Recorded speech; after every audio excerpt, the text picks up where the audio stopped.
Hello my dears.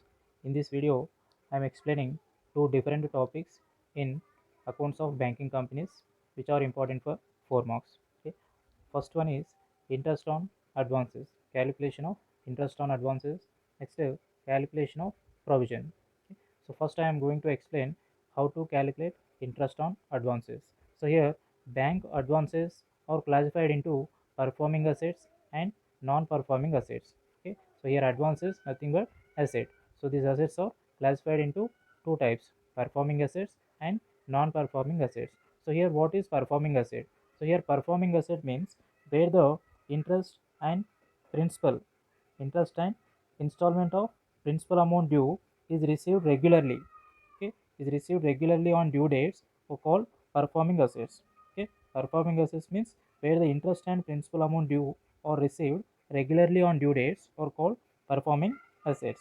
Okay, such type of assets are not risky to the business. Okay, next, second type is non-performing assets. So here non-performing assets means the assets where the interest amount and installment of principal due, interest amount and installment of principal due remain overdue for a period of more than 90 days is called non-performing assets. Okay, such assets are risky to the bank. Okay, so these are the two types of assets. So first, here performing assets, interest on performing assets is considered on accrual basis.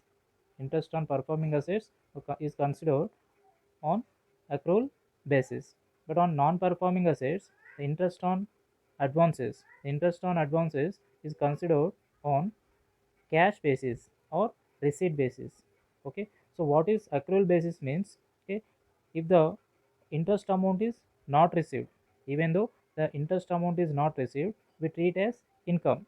Okay, but here non-performing assets we consider on the basis of cash or receipts basis. No, so here cash or receipts basis means if the income is earned, if the interest amount is received, then only we treat as income. Okay, for performing assets, even though the interest amount is not received, we treat as income. But for non-performing assets, when the interest amount is received, then only we take as income. Okay, right.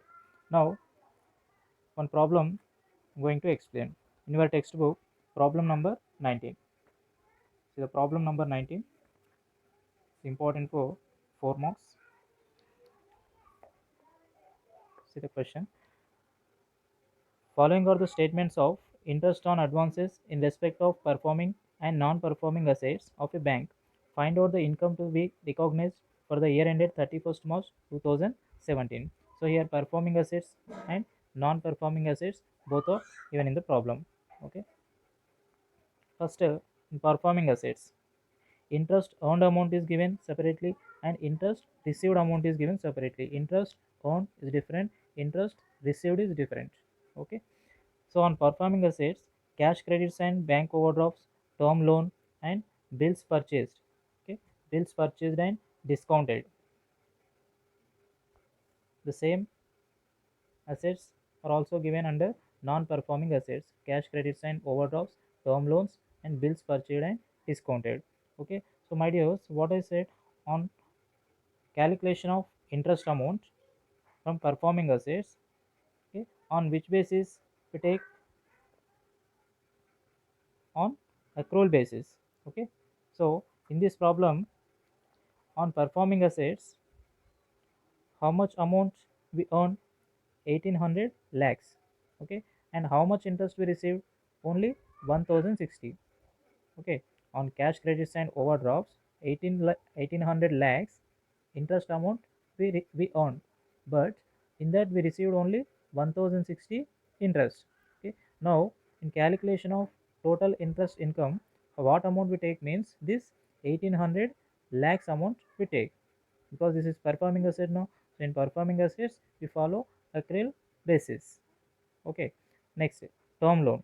So for term loan also same, 480 lakhs we earned, but we received only 320 lakhs. Okay, so here we are following accrual basis. So in accrual basis we take total interest earned amount, that is 480 lakhs. Next, bills purchased, bills purchased and discounted. Here also we take total earned amount, that is 700 lakhs. But for non-performing assets, okay, in non-performing assets we consider only received amounts, cash basis or receipt basis. Cash or receipt basis means what? Only received amounts we take, not earned amounts. Okay, here cash credits and overdraft. What is the received amount? 70 lakhs. Actual earned 450 lakhs, but we received only 70 lakhs interest. Next, term loans 300 lakhs earned, but we received only 40 lakhs interest. Next, bills purchased and discounted. On bills purchased and discounted, we earned 350 lakhs, but we received only 36 lakhs. So these amounts only we take. Now,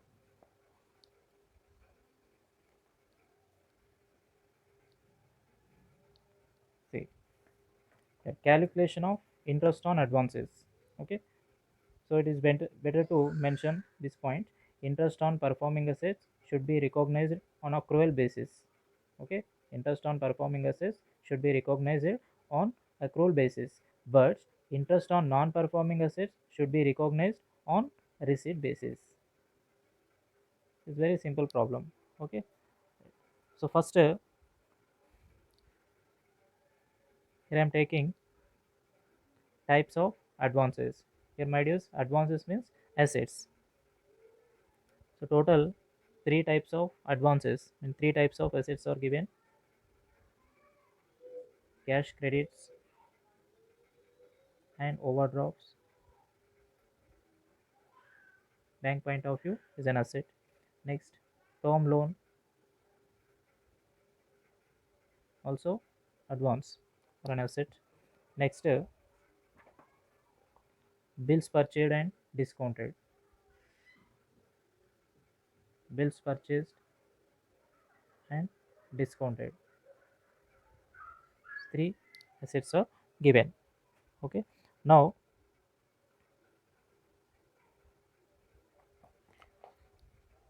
interest amount. Okay. Cash credits and overdrafts. Okay.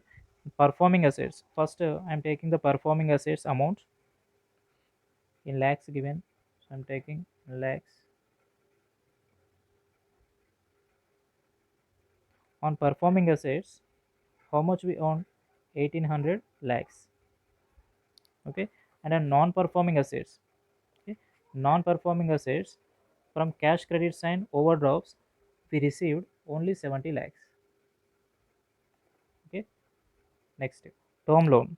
Okay, on term loan, from performing assets, the performing assets term loan we earn 480 lakhs. Okay, non-performing assets on term loans we received 40 lakhs. Next, bills purchased and discounted. Okay, performing assets on bills purchased and discounted we earn 700 lakhs. Next, in non-performing assets, from bills purchased and discounted we received 36 lakhs. Okay, so here performing assets we are taking the earned amounts. Next, on non-performing assets we take only received amount. Okay, now from cash credits and overdrafts the total amount is 1800 plus 70, 1870 lakhs. Next, from term loans 480 plus 40, so total 520. Next, 700 plus 36, 736. Okay, by totaling this we get total interest income. Therefore, total interest income is 3126, 3126 lakhs. Okay, next. Next one, calculation of provision. So here, according to Banking Regulation Act, bank should make the provision against these type of assets. Okay, so what are the types of assets? Standard assets, okay, substandard assets. So here, standard assets nothing but performing assets. Performing assets only called as standard assets. Okay, next to substandard assets. Next to number three, doubtful assets. Okay, so in doubtful assets, again we we are dividing as up to 1 year doubtful assets. Next to 1 to 3 years, the basis of time period we are dividing. Okay, up to 1 year, next to 1 to 3 years, and more than 3 years. Next, fourth type is loss assets. So here loss assets also called non-recoverable assets. Okay, so these are the types of assets or types of advances. Okay, so first, so according to act on standard assets, okay, so on standard assets 0.4 percentage of provision we have to provide. Okay, so how much percentage of provision we have to provide? 0.4 percentage of provision. Next, substandard assets. Okay, in substandard assets 15 percentage of provision. On substandard assets 15 percentage fixed rate of provision we have to provide. Next, on doubtful assets, so on doubtful assets, okay, in three types of there now, up to 1 year, 1 to 3 years, and more than 3 years. So here up to 1 year mention means we provide 25 percentage of provision. Okay, next, 1 year to 3 years, 1 year to 3 years means 40 percentage of provision. Okay, next, more than 3 years, more than 3 years means 100% of provision. Okay, 100% of provision you have to provide. Next, on loss assets, so here loss assets means non-recoverable assets. So on non-recoverable or loss assets also we provide 100% of provision. Okay, so remember this one. Now see problem number 18.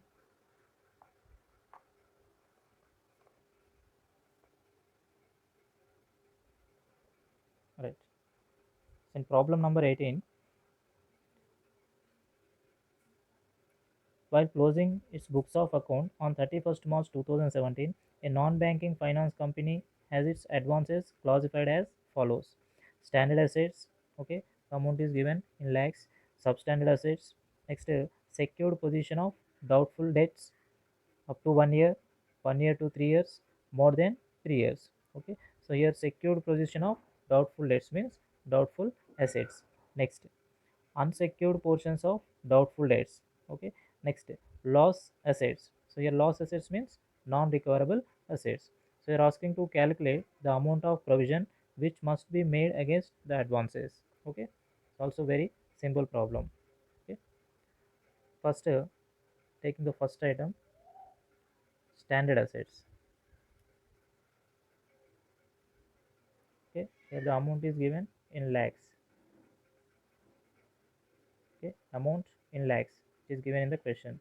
Next, percentage of provision. Okay, based on type of the asset we take the percentage of provision. Next, provision amount, total provision amount in lakhs. First, standard assets. On standard assets, here the amount is given 16,800 lakhs. 16,800 lakhs. Okay, so on standard assets, what is the percentage? Only 0.4 percentage, 0.4 percentage. So on 16,800, 0.4 percentage. 0.4 percentage means 67.2, 67.2 lakhs. Okay, 67.2 lakhs. Next, substandard.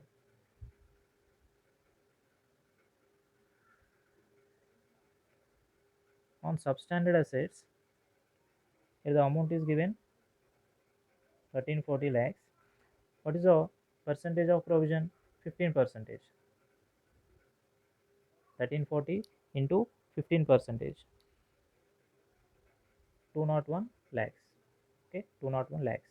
Next, secured positions of doubtful debts. Secured positions of doubtful debts.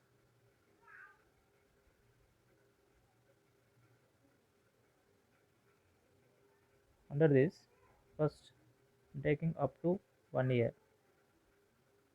Up to 1 year doubtful debts, the amount is given 320 lakhs. So my dears, here up to 1 year. Up to 1 year means what is the rate of provision? 25 percentage. 25 percentage. So 320 lakhs into 25 percentage is 80 lakhs. Next, 1 year to 3 years. Here 1 year to 3 years doubtful debts amount is given 90 lakhs. Okay, so on this amount, what is the rate of provision? Percentage of provision is 40 percentage. So 90 lakhs into 40 percentage is 36 lakhs. Next, more than 3 years. More than 3 years doubtful debts amount is given 30 lakhs. Okay, so more than 3 years means what is the percentage of provision? 100%. So here 100 percentage means same 30 lakhs. Okay, next item, unsecured portions of doubtful debts. Unsecured portions of doubtful debts. My dears, on unsecured portions of doubtful debts also we take 100% of provision. Okay, so here the amount is given 97 lakhs. So on 97 lakhs, 100 percentage. 100 percentage means 97 lakhs. Next, last one, on loss assets.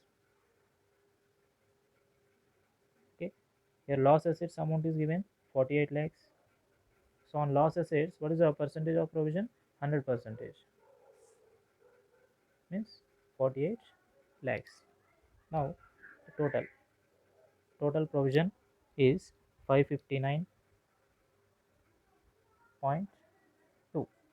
559.2 lakhs. So this is a total provision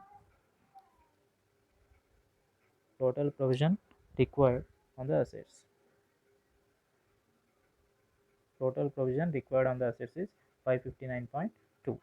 Okay, so with this I completed accounts of banking companies. Okay, so these two problems related, okay, when similar problems are given in your textbook from problem number 17 to 20. You should practice at all problems. Okay, all the best. Thank you.